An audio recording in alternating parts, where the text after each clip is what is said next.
Okay, hi everyone. So first of all, it's a pleasure to stay here. It's really a pleasure after our kind of hard years which we had from the beginning, 2019. My name is Sergej. I'm co-founder of 1inch Network, software engineer, software architect for 18 years.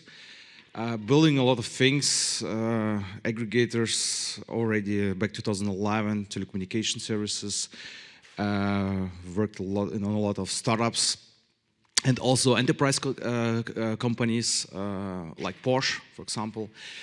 So I'm going to talk today about the DeFi space, how we see from our side how we can onboard institutional players in the DeFi space, how we can improve the traditional financial system at all. So I'm going to speak about DeFi. I learned that it makes sense to explain people basic things because not everyone is aware about decentralized finances, about DEXs, how they work, how decentralized they are. Yeah, so I have heard yesterday. So there are like some thoughts also regarding this in the traditional financial space. We start with centralized finance, like crypto finance, I would say. We call it CeFi. So these terms you should know, understand, and know. There are some benefits of centralized of CeFi. It's nice UI. You have maybe also good quality support, like great support when you have some troubles, you're new in this space and the support can help you. There are a lot of products which you can use if you go to Kraken, to Coinbase, to Binance. There's a lot of, it's not advertising at all, yeah. But there are a lot of products you can use. You can build leverage positions and everything is nice, but there are some risks, yeah. We have seen FTX, so it's happened when people became greedy and they start to gamble with their user funds. And to avoid this, we have alternatives. I will present a little bit later. So the platform can shut down. We have seen also this Canadian exchange. This guy extracted all the time value from own customers. And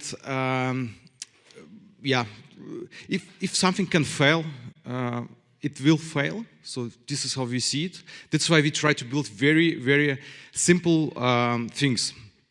So CeFi today is around 570 centralized crypto exchanges are out there. We have daily volume around 80 billions. And the total volume in 2022 was around 7 trillions of US dollars. Decentralized finances. This is a way how you can interact with programs on a decentralized computer without having any intermediates except, of course, miners, yeah, or validators, depends on the chain. And you aren't free kind of to interact with all the products. Kind of, it's permissionless, it's trustless. You can verify what you are doing there. You can read the code, and it is written in stone. So most of the time, in the case of Uniswap, for example, or our protocols which we have, it's written in stone. It's on a blockchain. It cannot be changed. There's no admin behind that. There are no kind of options to steal something because there's no money in the protocols itself. Yeah, of course, depends on the protocol itself.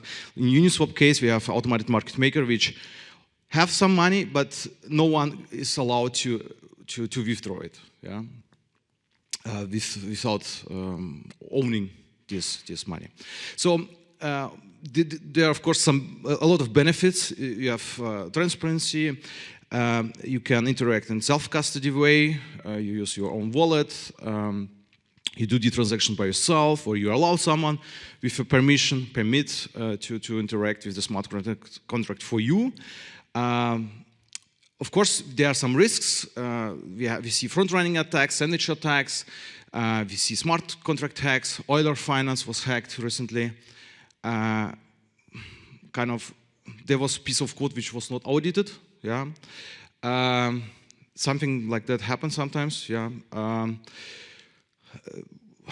Not compliant liquidity and counterparties. It's also one huge topic. Yeah, if a hacker steals a lot of money and put in a liquidity pool and you exchange against it, potentially you get into the troubles when you withdraw and send the money to like crypto to your bank and cash out there. You need to prove where the money is coming from, but it's transparent. Yeah, it's this huge benefit here. DeFi today, 50 billions of total value locked. That means someone provides liquidity into the protocols out there, so everyone can exchange against this liquidity or borrow assets as well. We have daily DEX trading volume about 3 billions, depends on the market. So on the huge drama with USDC DPAC, we have seen on the community version of 1inch almost 4.5 billions of US dollars processed through the protocols. I guess Uniswap was about 11. So the trading volume in 2022 was about 1.2 trillions. If you look on the market size, there's a huge room to grow for DeFi space. So you see, it's like actually it's about 1 trillion right now. DeFi market and crypto market about 7 trillions. The numbers are wrong. Yeah, sorry. And traditional finance, we have like 500 trillions, and there's huge room to grow and to improve this space, which from our point of view, what we have seen on the previous presentation. Which is not super efficient from our point of view. There are a lot of intermediates. What are decentralized exchanges? We have different types of decentralized exchanges. We have order book-based exchanges. I guess the first one was Ether Delta. It worked based on signatures, so users just gave a signature allowance for a smart contract. So to exchange one asset against another. 0x came with the first limit order protocol, which was used also by 1inch and still also integrated for the aggregation itself, which also allow to exchange P2P or P2P assets. AirSwap, they moved to MetaMask. Oasis was fully on-chain solution. So on-chain means everything happens directly in the blockchain. So if you want to create a new order, you need to submit a transaction and write this order into the smart contract. It's not super efficient for also like based on the current gas prices on Ethereum. And our 1inch limit order protocol is highly gas efficient. It's highly modular. It can be extended. We have kind of RFQ system where professional market maker can create orders or take orders. Liquidity-based access, Banker was the first one who built this. Uniswap after actually Banker, but Uniswap did it more efficient than Banker. They introduced Ethereum as a pair to the tokens, so it was more efficient than Bankers because Banker used BNT token on utility token. That's why was Uniswap also successful, because these guys were more efficient than something else out there. And I see the same with traditional finance. Balancer came, V1, V2, with kind of multi-tokens in one protocol, in one pool. So you could create actually a portfolio which would be automatically balanced by arbitrage traders. It's also a nice thing. Curve came with stable token pools. So in automated market maker, you exchange with the program, and program works based on a algo kind of formula, mathematical formula. Uniswap use X multiplied with Y, X times Y equal a constant. And Curve used a specific own approach to offer good execution also on stable tokens, which equals almost the same. Aggregators. So back 2019, I and Anton, we were thinking on a hackathon, so a competition in New York. We were thinking what we are going to build today. And we came to the idea, why should someone exchange some just in one place? So you don't go with 100 millions of US dollars to Stuttgarter Börse and exchange 100 millions to Tesla stock or something. Yeah, you go to market maker, they split it in small pieces and exchange everywhere a little bit to achieve the best rate. So actually, we came to this idea. We implemented it over 2 sleepless nights. We introduced aggregation for decentralized exchanges in one single transaction, permissionless and trustless.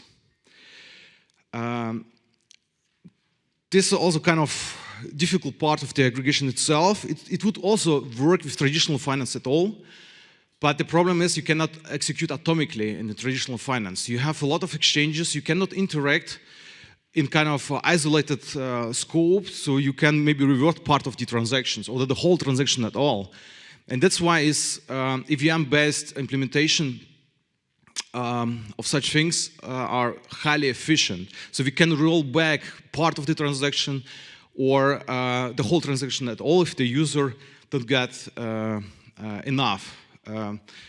And actually, it's built in a contract, so in a smart contract, in an application. So there's no human in between. There's nothing what can fail because there are strict rules which are followed by their virtual machine, decentralized computer, Ethereum, for example. So the art of the aggregation is to find the best way from one asset to another asset. This is a min-cost max-flow algorithm. Highly complex. So you see, to exchange Ethereum to CUSDT, it makes sense maybe to go through DAI market, to USDC market, to USDT market. You can take a look on the traditional world. If I'm going to buy for 100 millions of US dollars Tesla stock, I would go maybe through Euro market, through Swiss franc market, through US dollar market, through Singapore dollar market, and would try to exchange everywhere a little bit by using multiple, we call it connector tokens, like connector markets in between. Risks of DeFi. We have, of course, these high gas fees. There are some solutions. Layer 2, ZK Sync recently launched. Based on zero knowledge proofs, they run kind of second layer above Ethereum. We see front-running attacks in DeFi space. There are some, I call them hacker. They monitor the pools, mempools, like the transaction pools, and try to, for example, exchange before the user and exchange after the user in the liquidity sources. Since almost all liquidity protocols are not protecting people from front-running attacks. This was a case of Uniswap, and we see 1.5 billion of US dollars lost just in last year. This is around 10% of the transactions. And this is really bad user experience at all. There are two ways, yeah. Thanks to our art director, he did just a nice picture. So if you go left, you see Uniswap, SushiSwap, Banker, and all other aggregators who are not protecting people from front-end attacks. We introduced something new. So this is the way when you go to the direct DEX, you don't know which best rate is on the market. Maybe the token is not listed on the DEX. It's terrible. Yeah, you have to pay for the gas costs. We have another way. We introduced Fusion. Fusion, which solves a huge problem of the front-running attacks and some other things. There's also a third way. You can, of course, use private pools. You can send your transactions to a private pool and to protect yourself. So only validators, miners see the transaction, but it's also kind of a vector of attack. It's like to mitigate this problem. One-inch Fusion is built on top of our limiter protocol, based on signatures. It's based on a Dutch auction approach. I will explain also as well. So you don't pay for the gas costs. You are protected from front running, and you can execute asynchronously like swaps. You can swap completely asynchronously, you don't have to wait for the transaction itself. And the Fusion order looks like this. This is algo order, we call it. We have a time over like here, this rule case, 3,700 Ethereum were exchanged to USDT.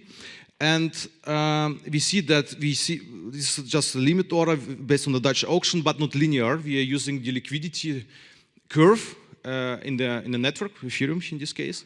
And we see a lot of partial fills. And the user at the end got better rate than just to swap it through an aggregator, which aggregate among multiple liquidity sources, just on the market.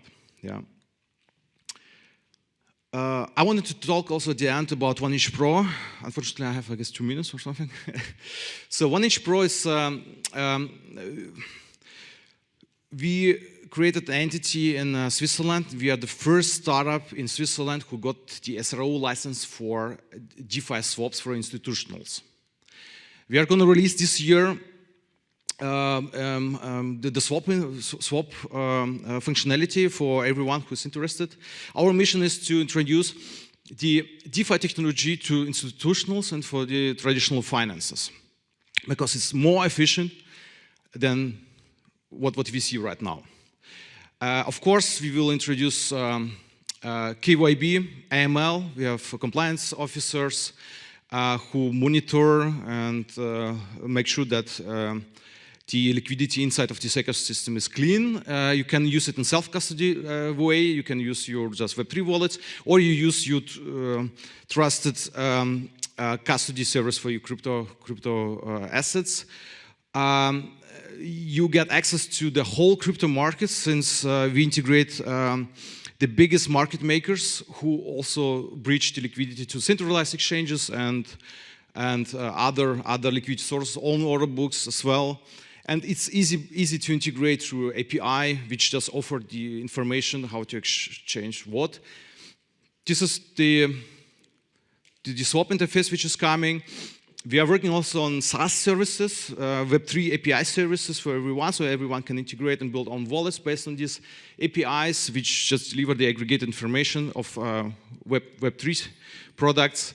And we are working on onboarding bank accounts in our non-custody wallet. That means you get a crypto-friendly bank account just in the self-custody wallet, Web3 wallet, with a debit card, so you can easily use it in the traditional finance, in the real world, I would say. And yeah, we have kind of small roadmap about like dev portal coming this year, swap this year. Next year we plan to introduce the bank accounts with the debit cards.